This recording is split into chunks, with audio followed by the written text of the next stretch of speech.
Hey everybody.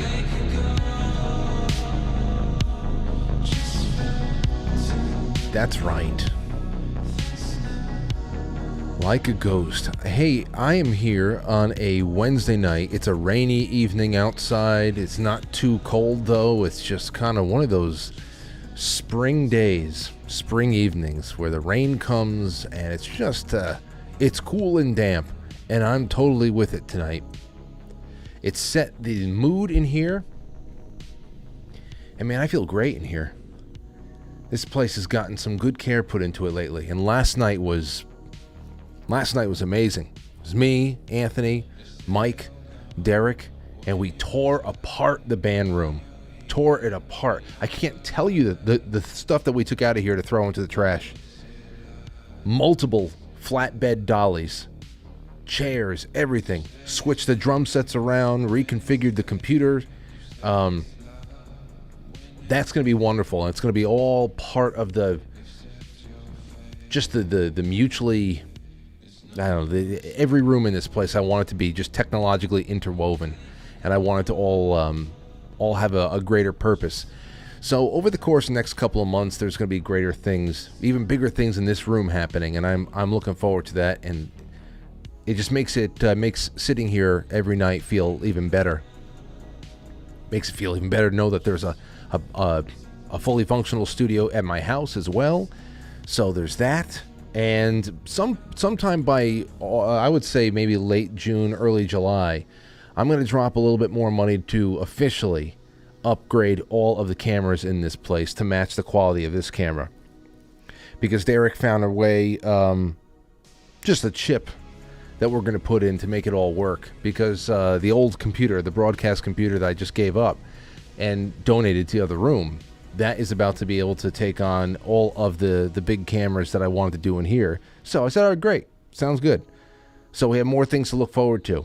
Better and better, ladies and gents. And tonight, it was one of those things. It was one of those things where I wonder, what the hell am I doing with my day?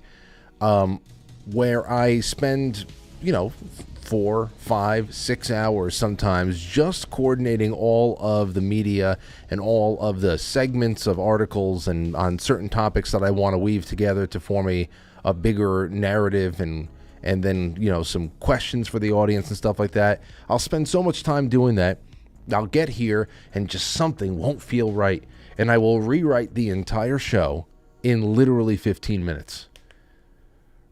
I don't know, but that's what I did, because maybe some of you earlier on in the day, you saw that we had something scheduled for tonight at 7:00, and it's something about the modern day Jacobin.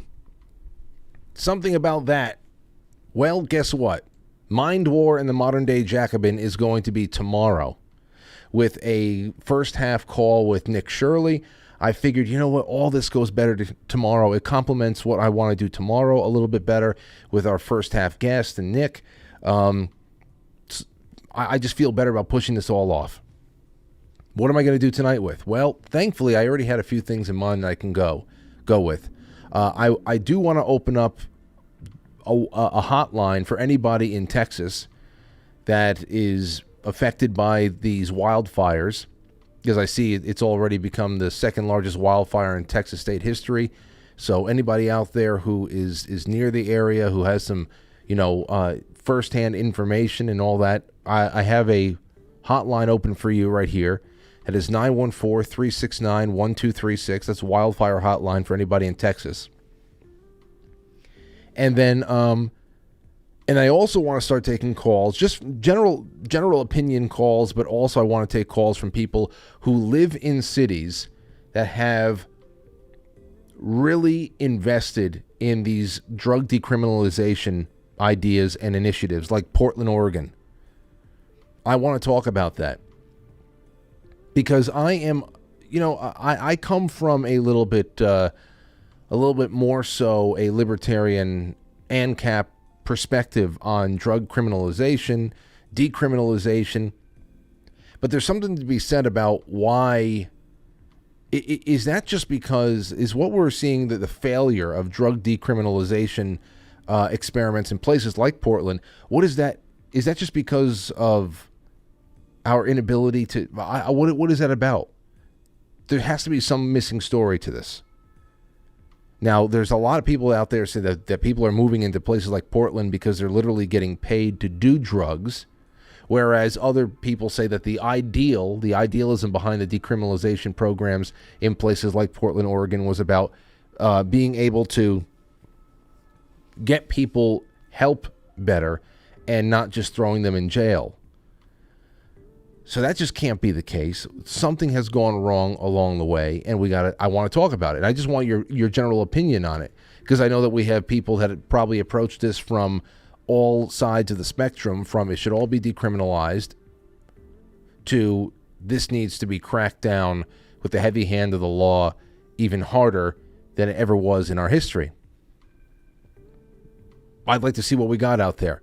So that's what we're going to be doing a little bit tonight, because I see that this story is only getting bigger and bigger across the country as the fentanyl opioid crisis continues. We see all this zombie-like footage that comes out of these big cities. So that's what we're doing, and a little bit more in between. Thank you so much to our sponsors, BlueMonsterPrep.com. I would also just like to put a little bit more emphasis on our coffee tonight. I am getting amazing emails all the time with people who just love the blend. They love the roast. That's just from our friend Paige over there at Revolution Coffee, or the Coffee Revolution. It's all on quitefrankly.tv. It's the banner in front. They're on the affiliates page. But when you click through to them, you can go to the coffee and you can go to the mugs. Surprisingly, but then again, not surprisingly, almost, I think over half of the supply that we had of these mugs are already gone. And people are writing in, Frank, I love my assault mug. It is fantastic. And it's true, man. It's a really great piece of craftsmanship. And you only need one, you know? You only need one, unless you drop it and it shatters on something. But I swear to God, if you were to drop this in your kitchen, it's going to break the linoleum. Okay, this isn't going to break. The linoleum will break. So that's what I'm just, I'm really happy about that. So between that, the wonderful merch section on quitefrankly.tv, brought to you by Rise Attire. That's been great. Remember, all the Tony Black shirts, those are going 100% to charity, his favorite charity, St. Jude's Children's Hospital. So yeah. And I also just got a text message from John Ward that on his channel 7 minutes ago, he uploaded a 12-minute film preview of all the footage that he took over here at the studio over the weekend. So in the second half, I think we're going to sit back and watch that a little bit together, because I don't know what's on it, and it should be fun. So that's going to be great. And I was talking with Matt today, too, because he came by my house to swap out a couple of mouse traps downstairs, because we found some bodies. Found some bodies. That's not normal. Not for my house. Anyway, we're talking as he's, we're doing stuff down there, and I'm examining the bodies, trying to see if there's any clues, who sent them, and what their intentions were. And he was even saying, bro, that movie can be big. And I don't put anything past John Ward. I don't put anything past the Harambe story. I don't put anything past the fact that there is going to be such a palpable energy and electricity just buzzing through the air in the middle of October of 2024. If he does get that out, which I have no doubt in my mind that he will put all of his creative powers and his resources into making that happen, and I'll help him in any way I can. It was a lot of fun shooting with him on Saturday, and but if that goes where he wants it to go on Amazon for rent and download and everything else, hell, man, that could be a success. It could be, especially in an independent sense, a commercial success. I wish nothing but the best for him, and also I want to stay involved, because I want to keep doing film and stuff like that. So that was great, and we'll watch a little bit of that in the second half now. All right, let's get into the. Here's another one for you. Something that's relevant, that's been on the show recently. I actually think John Ward is going to be out covering some stuff at the Amos Miller It's like either a rally or something that's going on tomorrow. Going down there to grab some footage and maybe talk to some people that are out there in Pennsylvania. But this is from LancasterFarming.com. Here we are. Raw milk farmer Amos Miller heads to court hearing on Thursday. That's tomorrow. So I guess that's what they're all hanging out for. Raw milk farmer Amos Miller is due in Lancaster County Court on Thursday for a hearing on the continuance of an injunction against him. The Pennsylvania AG Department and Attorney General's office say they ultimately want the court to stop Miller from selling raw milk and dairy products without permits, selling raw milk across state lines, and dodging milk testing requirements. Miller's attorney says he does not need permits, and the state is overreaching. Their defense is both technical and broad, resting on the wording of Pennsylvania laws as well as constitutional protections. The AG Department searched Miller's organic farm in Bird in Hand on January 4th after a child in Michigan and another state were sickened by E. coli believed to be from the farm's raw dairy products. I'd love to get a little bit more information on that situation. Initial testing found Listeria, another foodborne pathogen, in bulk tanks, packaged raw milk, and eggnog. The Attorney General's office said it notified Miller on January 16th. Miller's attorney, Bradford Sear, and Robert Barnes, says the farmer discovered a problem with a third-party provider and immediately dropped that vendor. They also said the state withheld tests that didn't show food safety concerns until close to the hearing and argued the state misled the court when pursuing the search warrant. So we're going to be looking, we'll be waiting for a little bit of that. I'm sure that Jay Gulanello is going to stay on top of all of those details. I think that Jay Gulanello is coming back on the show on March 28th, so about a month from today. And if something big happens before then, he can always just call in. But on March 28th, I definitely want to do a full history of pasteurization, dairy, all that stuff. And but I think on the 28th, we're going to be jumping into rife technology, resonant healing technology, a little bit of that, just expanding on what we were talking about with Matt Rife about a week or so ago. But this is happening, and I'm sure it's going to make news tomorrow for all those who are looking for it. Very important news, too. All right, let's see here. Headline on the New York Post. Google parent loses $70 billion in market value after woke AI chatbot disaster. Is it a disaster if they just did exactly what they wanted? I guess the backlash could be a disaster. But Google's parent company lost more than $70 billion in market value in a single trading day after its woke chatbot bizarre image debacle stoked renewed fears among investors about its heavily promoted AI tool.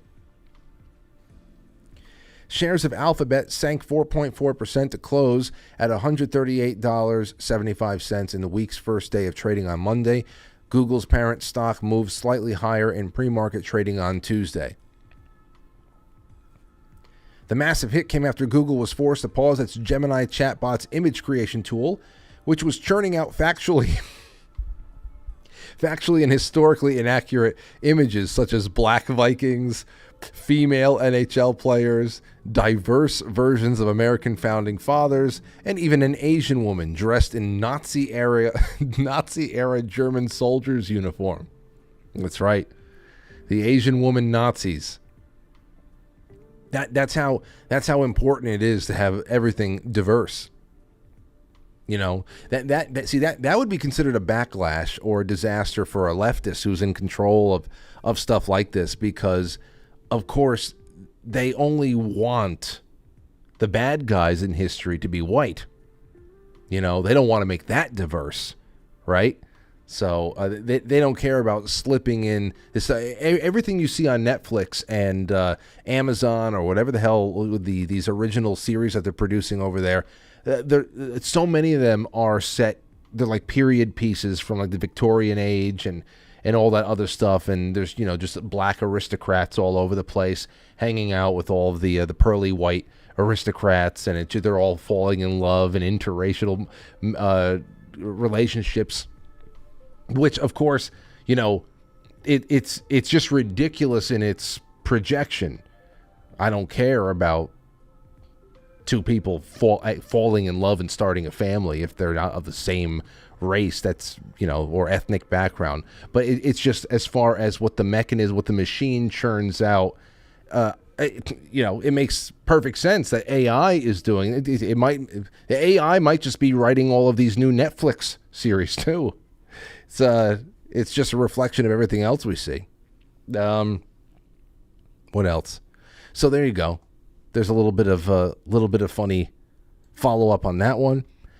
But as far as AI goes, this is starting to pop up a little bit more. From the Midwesterner, Beverly Hills middle schoolers circulate AI-generated nudes of their classmates. So, of course, the children are probably going to know how to do this stuff much faster than everybody else and learn how to do it than everybody else. Anybody I know that goes and fiddles with AI-generated images, and they try to make... they try to prompt the machine to do stuff. Every time they try to go and do stuff, they're told you can't do that. You can't do that. That's not allowed. It's against our terms of services and all that stuff. Obviously, people who are making AI porn right now are using something a little bit more personalized, something a little bit more, I don't know what, but it's not some public use generator. That's for sure. Because I don't know anything. I'm just starting to use some AI tools to clip highlights from shows, which is very exciting. Very exciting. It's incredible. It's really, really incredible. But nude images of middle school students created by classmates using artificial intelligence are rolling the Beverly Hills School District, the latest in an emergency trend that is prompting calls for legislation. Now, this is going to be interesting. Because, as you know, I think it is illegal, is a felony, to even engage in the creation of art or anything, any kind of image or likeness that even that shows the depiction of underage children engaged in any kind of sexual activity or anything like that. So it's not even just about getting expelled from school and having there be civil cases there too. I wonder what kind of charges are going to be levied as far as child porn goes. Once these kids are, they're all going to know how to do this by next year. Everybody. Second graders are going to know how to use AI better than you are by next year. It's crazy. So that's already starting to happen, which is not surprising. On the Ukraine front, just one real quick thing over there. This is from Newsweek. We get a lot of this stuff. Ukraine's front line is collapsing. And it's always been collapsing. And it doesn't start. But the one thing I do see and hear is that they continue. Now they're starting to push and circulate this 31,000 Ukrainians number again. Over here this week, Zelensky revealed for the first time Kiev's official figure of losses, saying that 31,000 Ukrainian troops have been killed, although other Western estimates put the tally much higher. So at least Newsweek is willing to buffer that claim just a little bit more. It's just nutty. I don't know.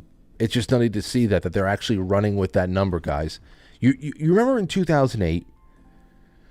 You remember in 2008, now I was just starting to wake up to things in 2008 and ask questions and pay attention to what's going on, especially since there's the news of a major housing collapse, a financial crisis that was starting to brew at the end of the Bush era. And we're talking about bailouts, and everybody's up in arms. They don't want to bail out. They also don't want to go through a major depression. It was crazy. And George Bush and his Goldman Sachs Treasury Secretary, Hank Paulson, they started to hit the gas on what would become a $700 billion bailout, buying bad debt and, overseeing bank mergers and trying to cobble this thing together and hold it all together. And when you think about it, $700 billion is peanuts compared to today's standards.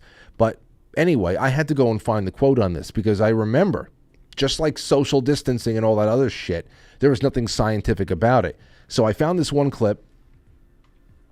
Here it was.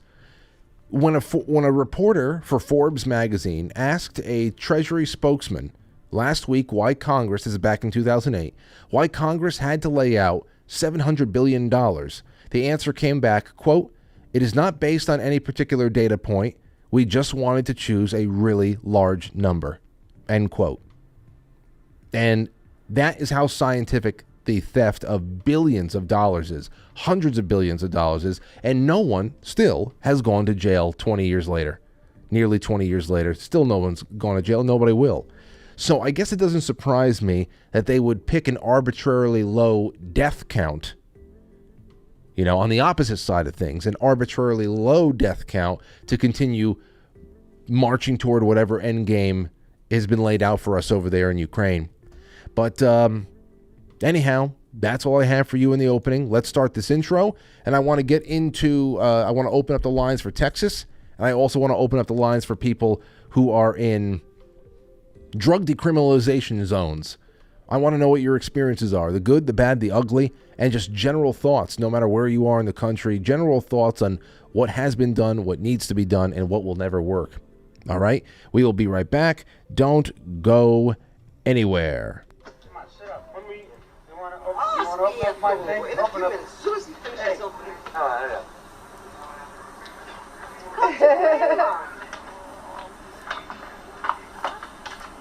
Hey, you pain in the ass.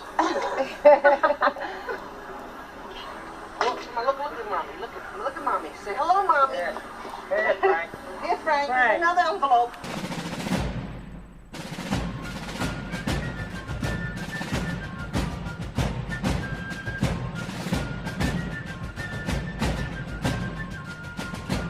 You let one ant stand up to us, then they all might stand up. Those puny little ants outnumber us 100 to 1. And if they ever figure that out, there goes our way of life. It's not about food. It's about keeping those ants in line. That's why we're going back. Does anybody else want to stay? Let's ride!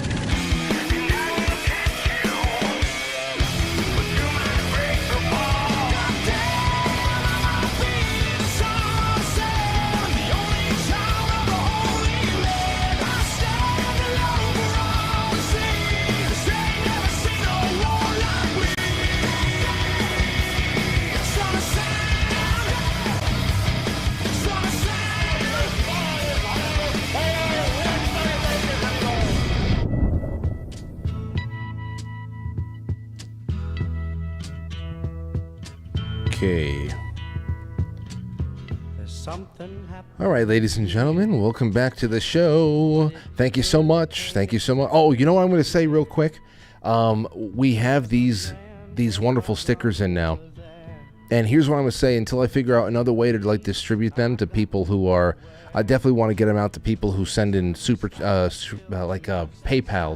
because at least with the PayPals you can send in the message a mailing address. But what I will say for this is we are making headway with our 2024 funding goals, which will open up a whole mess of amazing things for us, including the ability to reopen the show for 2 hours across all platforms, except for YouTube on certain nights where there is very, very sensitive material there. If we're going to play the survival game on YouTube for any extended period of time, then I'm always going to have to practice discernment with what we talk about.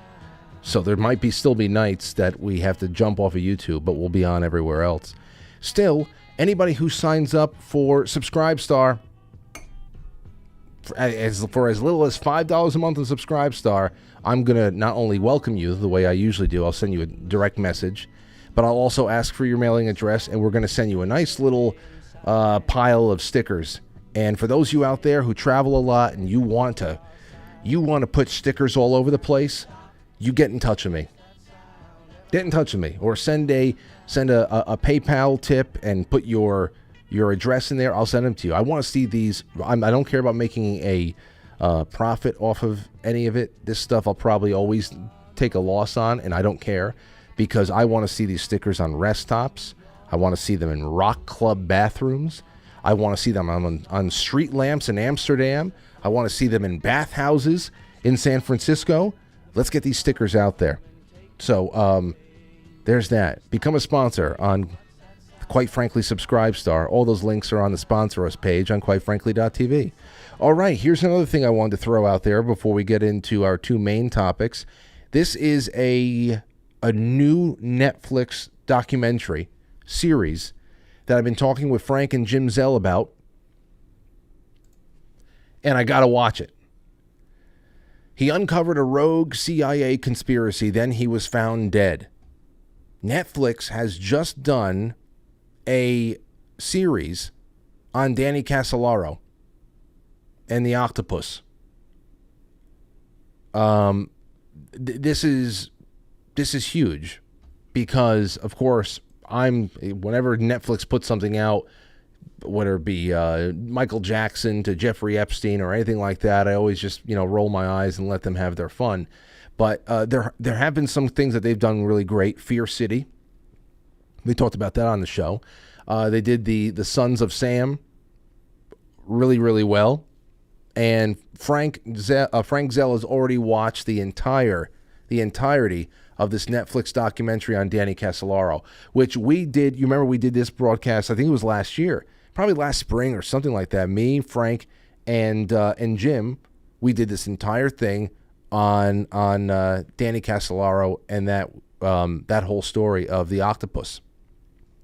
So this is going to be pretty great. I'm going to make sure that I really sit down and get through it all, take some notes, and then I'll bring Frank and Jim on, and we'll do a little bit of a review, because I don't think I have any guests on next week. It's the first week in March.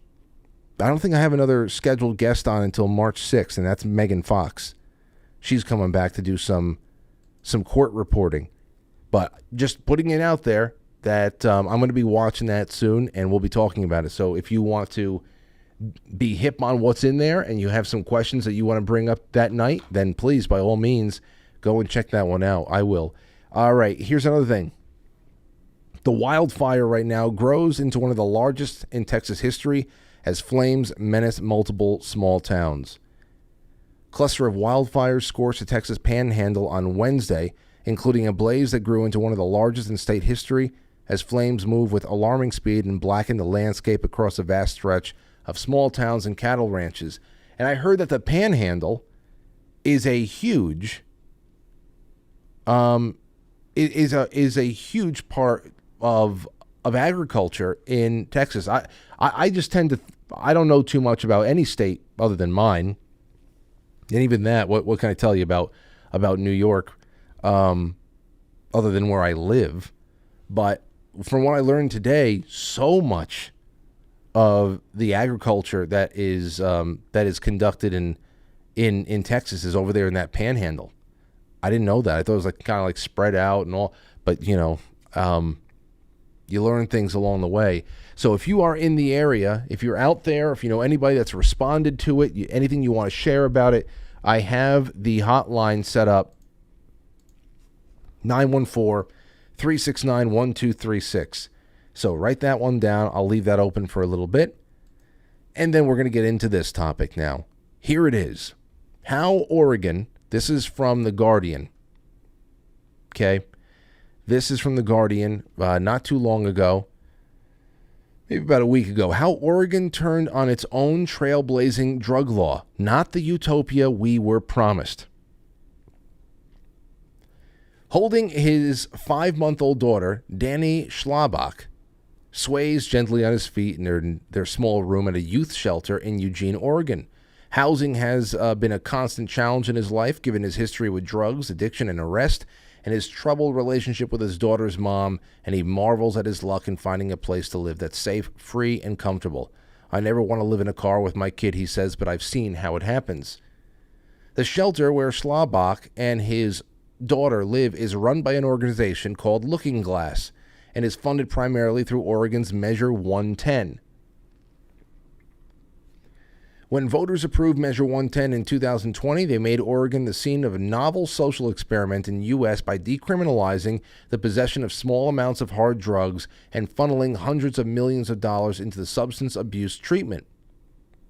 The vote was celebrated as a groundbreaking step toward compassionate approach to substance use disorders, one that prioritized treatment over punishment, but nearly 3 years after its passage, the law has become the subject of fierce debate as Oregon, like many U.S. states, grapples with the spiraling opioid crisis. In recent months, resident business owners and law enforcement agents in Oregon have all pointed to spiraling drug use. In downtowns where people openly smoke fentanyl while others lie unconscious in doorways, in small towns where mayors accustomed to homelessness are suddenly grappling with encampments. Unaccustomed to homelessness, now they have encampments all over the place, I should say. In terrifying newspaper stories about middle-class families grieving teenagers who lost their lives due to one bad pill. That's going on all over the place over here. All over the place over here. Lawmakers are now considering a number of bills that would reinstate criminal penalties such as fines and jail time for drug possession, a decision that could come any day. While advocates acknowledge the measure hasn't been perfect, many fear the backlash has been driven by emotion rather than data, and argue the state's new system for dealing with addiction and substance needs time to mature. What does society owe people like Schlabach, and to what extent should they be considered criminal? Now, here's what I want to pose to you guys.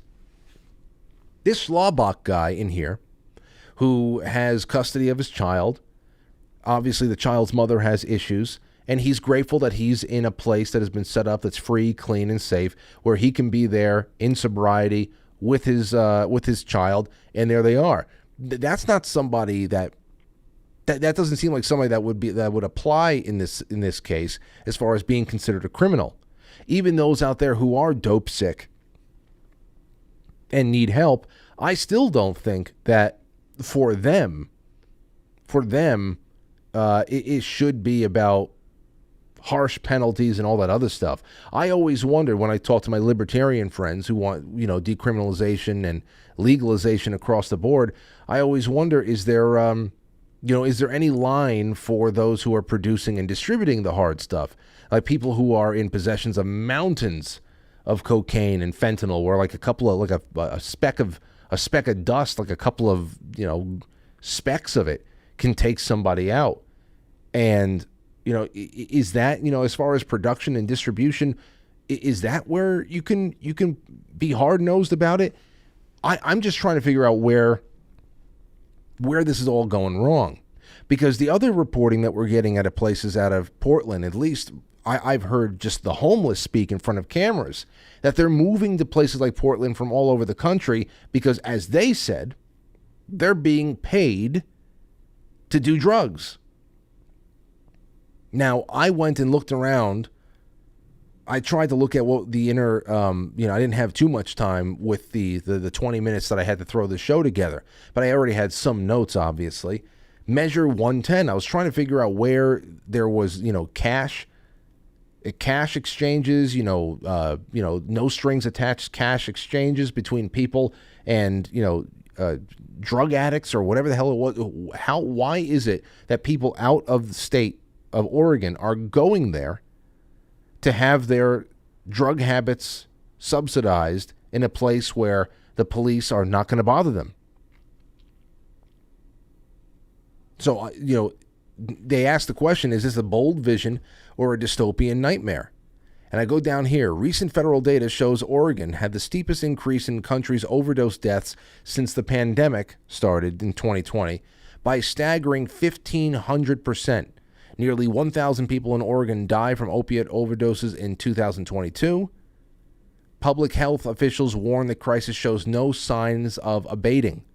Still, there's growing debate about whether Measure 110 has galvanized these problems or mitigated them, how the law should be changed, and how the law should be changed accordingly. The one thing people on both sides of this debate agree on, Measure 110 has not solved the problem of drug addiction in Oregon. Some parts of the law have failed spectacularly.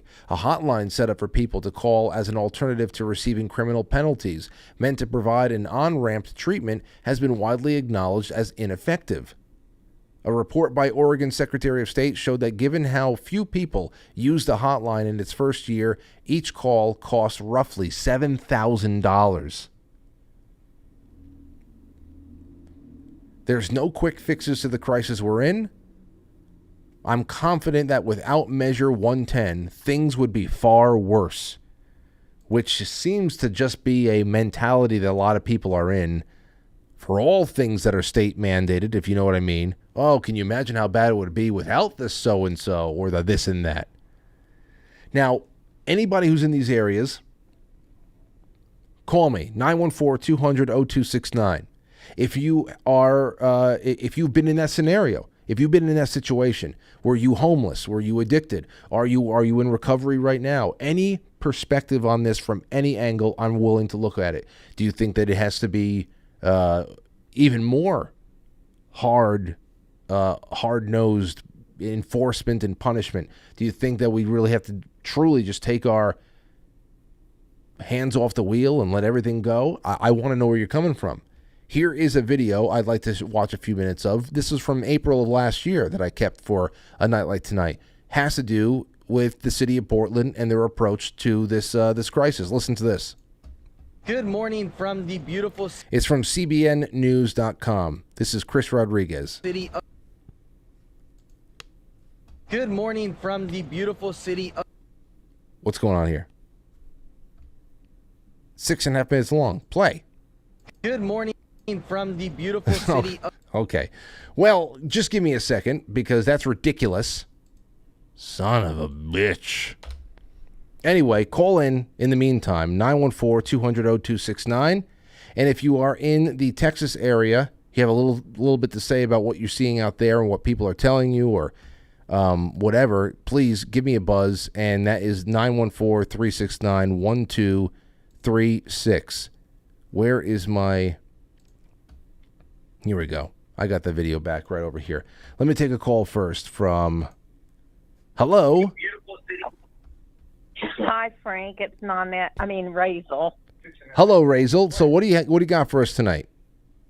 Okay, so I am in Lubbock, which is not too far from I'm kind of in the bottom of the Panhandle.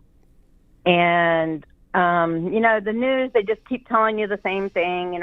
It's pretty bad. And the only thing I would want to say is a lot of people are now homeless and things like that, of course, and usually in these situations. But if anybody wants to make any kind of donation or anything, they can call Lubbock National Bank in Amarillo, and they can take a donation. That phone number is 806-378-8000, or you can look it up on the internet. There's a bunch of Lubbock National Bank locations all over the Panhandle up here. Okay. But I could smell the fires in my house yesterday, and I'm at the bottom of them, but the wind was blowing so bad, it carried the smoke, I guess, evidently, and I could smell it inside my house. And now, so, okay, well, then thank you for the number. And, of course, especially if it's all out there in the West and it's going to be blown across the state, I'm sure people are going to be smelling this even past Texas after a little while. Do you any idea how it started? Because I did not see that. No, they don't know yet, but it's already going into Oklahoma. Okay. Well. So, yeah, Oklahoma's. But we've been under a fire watch for days and days now, and that's a big thing out here. Everybody has to be careful with one little spark and stuff like that. A couple of years ago, Amarillo had the city almost burnt down. So But anyway. Well, I appreciate you calling in and giving us a little bit of insight on that, and I hope we got a couple more people from around Texas to let us know what they're seeing and smelling. Thank you for the call so much. We have a couple others coming in. Remember the hotline for Texas, 914-369-1236, and then I guess we'll call the drug hotline, the drug line, 914-200-0269. So depending on your category of caller, that's how we're going to be separating it tonight and organizing this show. So there you go. 914-200-0269. That is if you have any drug decriminalization ideas. Let's take one call before we go into this video that I just rediscovered. 458, you're on the air. What do you have to say? Hi, this is Carmen from Oregon. Hello, Carmen. So great. What are you thinking about 110 out there, and what am I missing about this? What do you think is really, I'm just going to let you go first, and I have some follow-up questions. Go ahead. Okay, so first of all, I don't think anybody really voted for that. That tends to happen a lot in Oregon. Mm-hmm. I mean, who would do that? Because basically what's happened is the same thing that's happened with the homeless thing, is they just keep dumping more money into people who constantly make bad decisions. And most of these places are empty. All these homeless shelters that they build for them are empty because they have a no drug use policy. So they don't get used anyway.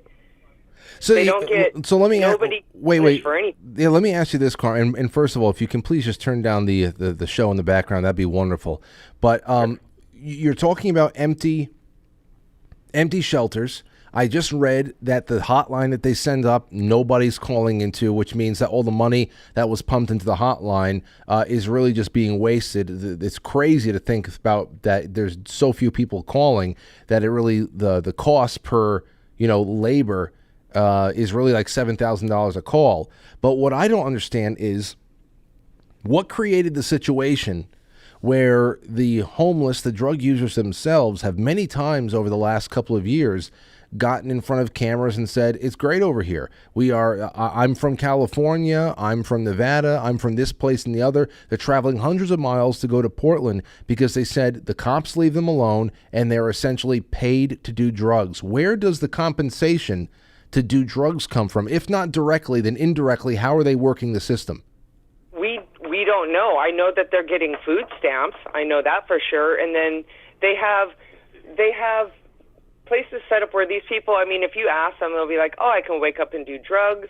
I can go get free breakfast, come back, do more drugs, go get a brunch egg, come back, do more drugs. It's great. Yeah. Well, why would you have to go get a job if you're getting, I don't know, $600-800 in food stamps, which they probably sell for drugs, usually do anyway. And then of course, a lot of it is just like the do-gooders thing. One do-gooder can do more damage than 1,000 thieves, and they do constantly because they don't get arrested for anything. If the cops here arrest anybody for anything, I'm in Oak Ridge, which is a small, tiny town that's probably about 40 minutes outside of Eugene, and even here, I mean, we have people just walk into people's houses in the middle of the day and rob them in broad daylight. And then if the cops show up, they'll give the homeowner. We had a gal here who got a ticket, a $600 ticket for misusing 911. And the cop turned to the tweakers that were breaking into their house and gave them a $25 trespassing ticket and told those kids to scuttle on. They weren't kids, but they just scuttled them on. They knew they wouldn't pay the ticket. People are constantly, I mean, our liquor store here in town has been robbed a couple of times by the same guy who first showed his ID as a inmate from Nevada, and he walked here. He hitchhiked here from Nevada, and all these guys is an inmate, and he just comes in, I'm taking this. And that's how we're living down here. Nobody's voting for this. See, that's Nobody voted for that. See, that's what I'm talking about. I understand it's one thing to acknowledge how bad things are in certain states. I know that Oregon, New York, California, we have a lot in common as far as what we're being made to live under and live with. But at the same time, I'm hesitant to go all in on the, well, that's what you voted for line. because it's that would mean that all of a sudden we trust the elections all of a sudden, I mean, it's very it's incredible. Well, Oregon hasn't had a Republican in office since they went to paper ballot or to the mail-in voting, right? Isn't that amazing, huh? I mean, convenient.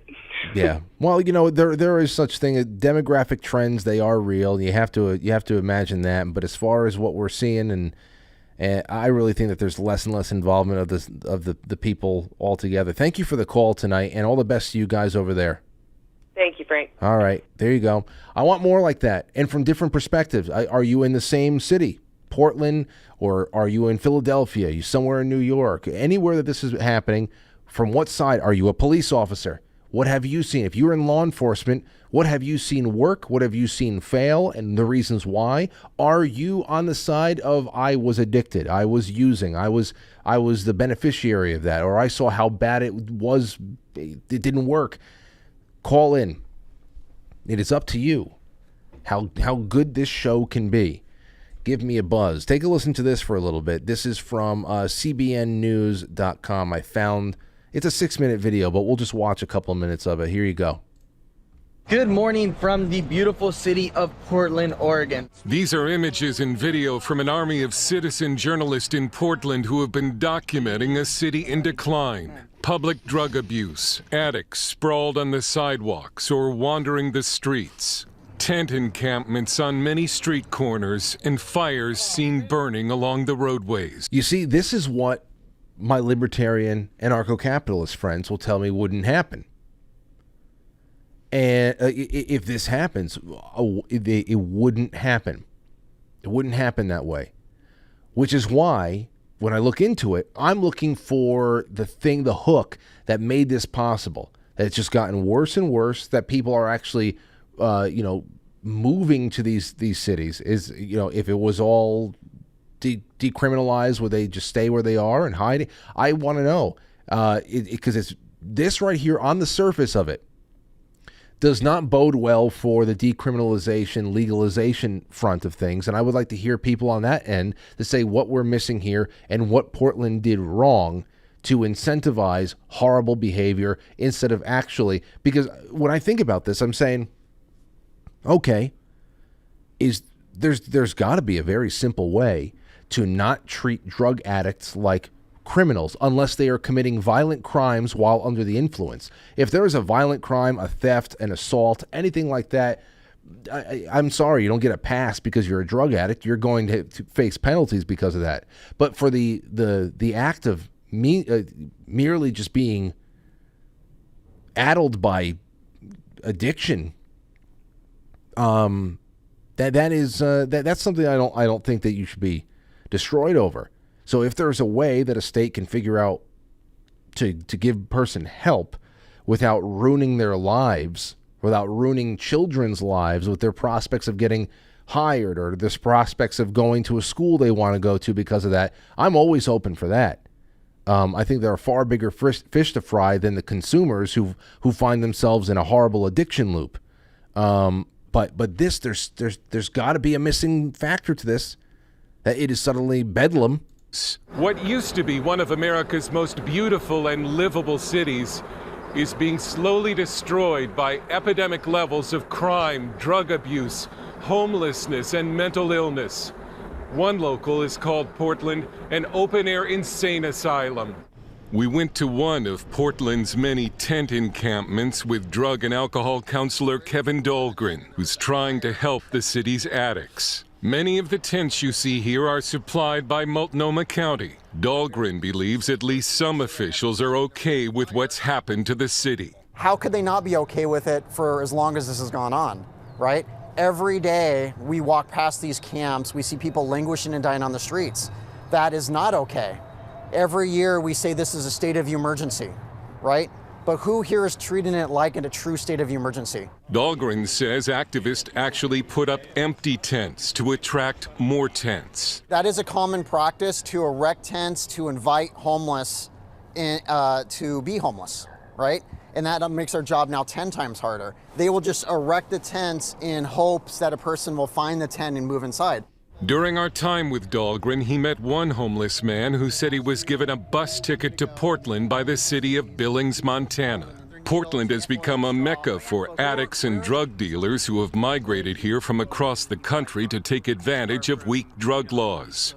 It's also attracted drug cartels. There were 11 drug overdoses on March 31st alone, and one pill of fentanyl can cost as little as $1. I feel like we've invited people to come to our city to kill themselves. A Portland photographer who goes by the street name of Michelle Ghost has been capturing the decline of the city through her lens. We're giving them the tools that they need to stay alive just long enough to end up dying on our streets.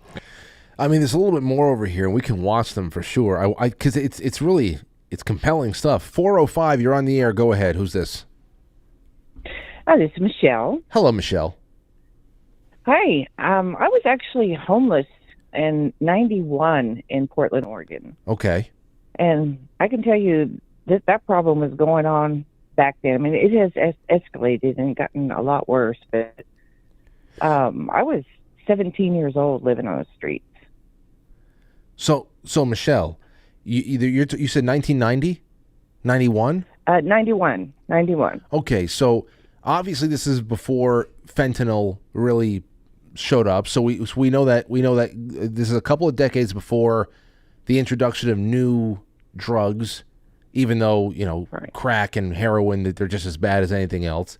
And then there's also right. We're talking about the introduction of this latest this Proposition 110 or whatever the hell it is that has almost encouraged this kind of situation. What do you remember from 30 some odd years ago, that area of that being like, the way that it was enforced, drugs laws were enforced, how the streets were cleaned up, what was a no-go, what could you get away with back then, comparing to what they are saying the city is now? I'm not to say that a big city of any place in the United States would be rid of homeless people or people who are addicted to drugs or are mentally ill in some way or just down on their luck. But how would you say the biggest differences are from when you were working through that phase of your life and what's being created, the conditions that are being created now in Portland? Well, I tell you, the caller that called in earlier, I think she said it perfectly when she said that do-gooders can do some of the worst damage.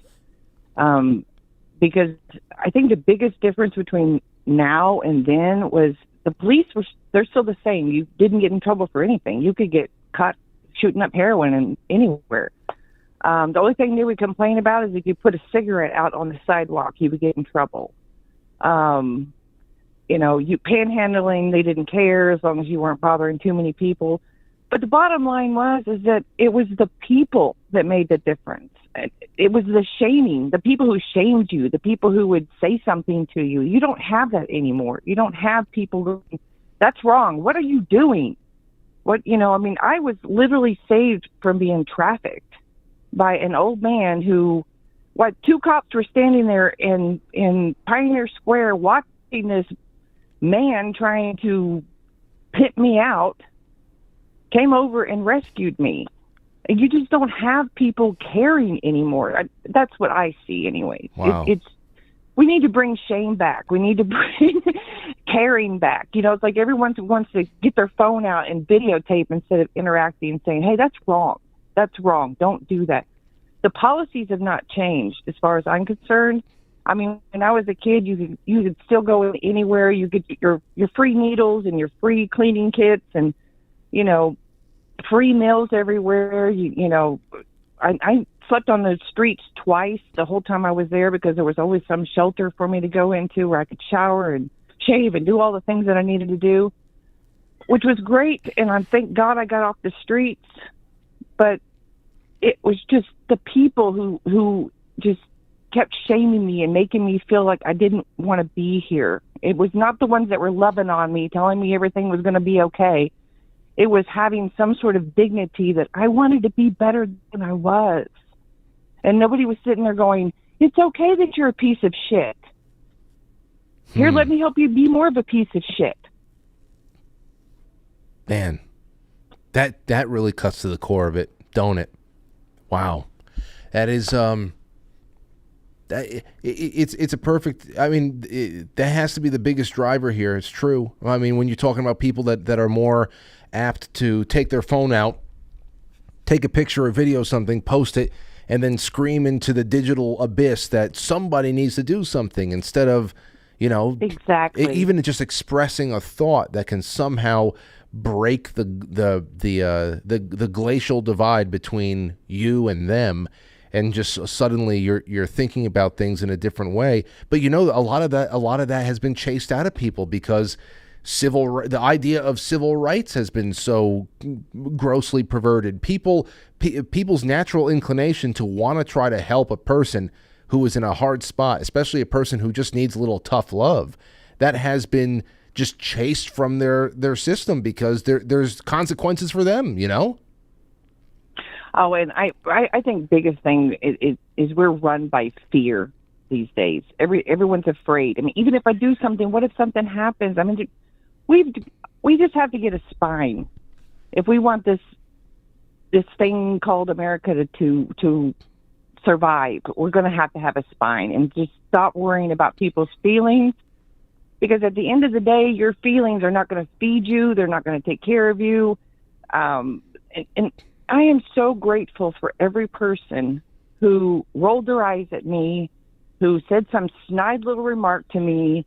It just pushed me to be a better person. And I pray God for those kind of people, because to be so sensitive and weak as the people are today, we have to get a backbone if we're going to make this thing work. Well, I can't thank you enough for calling in, and I hope more people like you with stories like yours do call in. When did you officially get yourself off the streets? In 1992, I came back to Oklahoma, and shortly after that, I met the love of my life, and we have 6 kids, and we've been married for 30 years. Oh, I'm so happy. It's such a wonderful story, and I really hope you stay in touch. I love to learn more about you. These are the types of things that people need to hear. And thank you for the then and now perspective as well from that particular city. That was very valuable to me. Well, I love you, Frank. I've been a long-time listener and just think the world of you. Well, thank you, Michelle, and all the best to you and your family. You too. All Bye-bye. right. There you go. I loved it. I love it. Here's a couple more minutes of this, and then we're gonna take your calls on the other side of the intermission. And I really hope that you guys follow me over. It's just it's a whole other hour together. We're gonna watch this premiere of what John Ward had just put up, film preview, behind the scenes in the studio over the weekend. You're gonna want to see that. And I want to take more of your calls. Here's a little bit more from this CBN News piece. After rioting over George Floyd's death resulted in the destruction of large parts of Portland in 2020, Mayor Ted Wheeler thanked the rioters before he was hit with tear gas. Things got worse for the city when Oregon voters approved Measure 110. It decriminalized possession of small amounts of drugs, making it a health care issue and not a crime. Police officials say it's led to a huge increase in the amount of drugs on the streets, which has led to a surge in crime. It wasn't always like this. Portland, Oregon, one of the nation's most beautiful cities. The citizens of Portland attend many fine churches. It is a family town, a good place to bring up children. In Portland today, a viral video shows a man using drugs in front of a child. Just last week, a man beat someone with a golf club in front of this Portland restaurant. The nervous owners then offered the attacker hot coffee, which he dumped on the victim. 79% of businesses surveyed in Portland have been victims of vandalism or break-ins. 19% have been vandalized at least 5 times. Our business has been vandalized over half a dozen times. We've had... It's just insane. It's just insane. And there's so much more. In fact, I have an email here I want to read to you about the whole idea of the drug cartels getting involved. You remember we were talking about burnout culture? We were talking about burnout culture like a week ago or whatever the hell it was, and we had a caller from California saying how the weed industry, the cannabis industry, had dried up because of not only state regulations, an overregulated industry where you're pretty much priced out of the industry, but also that the cartels are right there. They are right there. They've pretty much had their stake in the game legalized. The family business has gone almost completely legitimate. I want to talk about that. I have an email here I want to throw out to all of you. You want to talk about the actions of a few altruistic few that want to make something better, and they do more harm than any of the 1,000 thieves, as our caller said.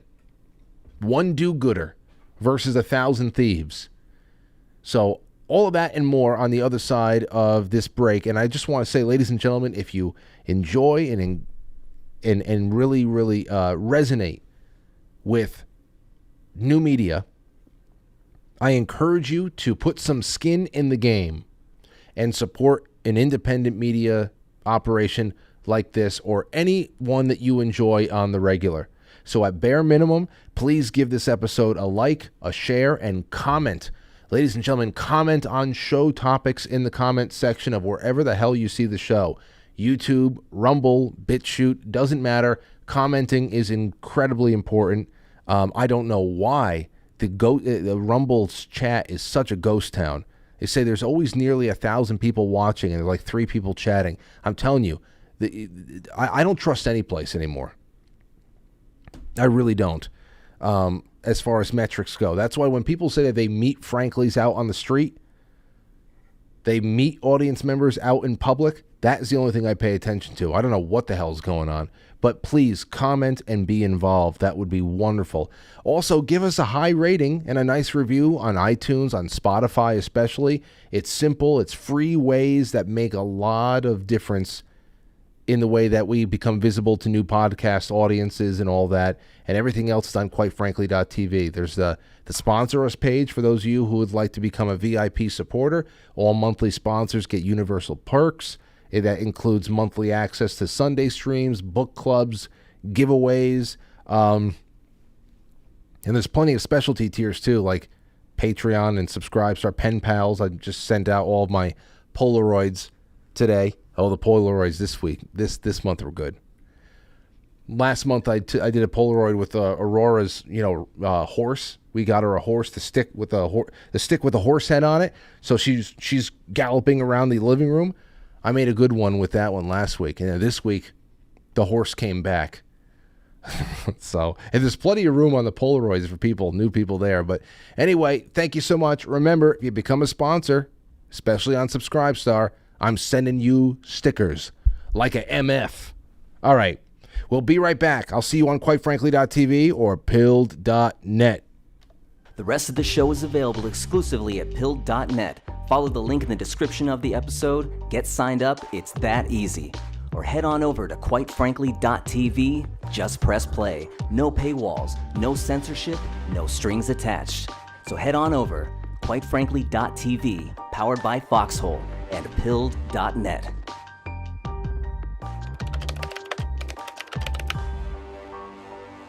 It's intermission time, folks.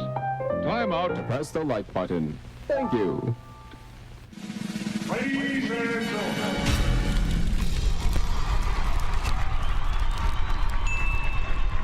Welcome to intermission. We'll be right back.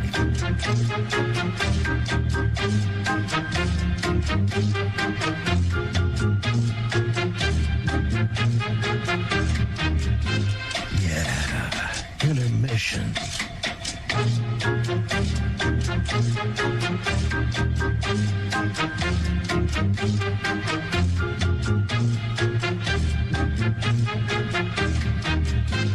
Yeah, intermission.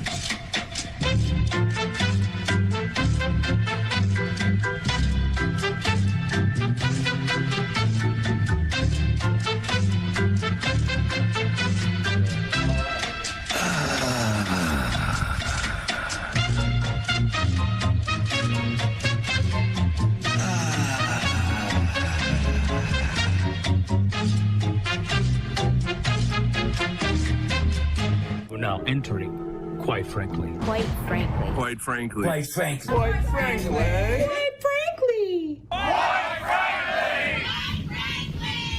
Quite frankly. Quite frankly. Quite frankly. Quite frankly. Quite frankly. Quite frankly. Quite frankly. Quite frankly. Quite frankly. Quite frankly. Quite frankly. We all support quite frankly. Not quite. Quite frankly. Let's go, Brandon. Quite frankly, in Roma, Italia. Quite frankly, you going on Frank's show tonight? I want to get a Coke. Can I get a Coke? So everybody watch. Quite frankly, with Frank.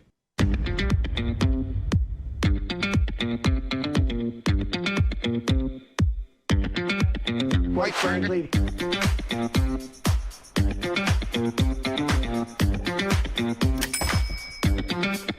How dare you?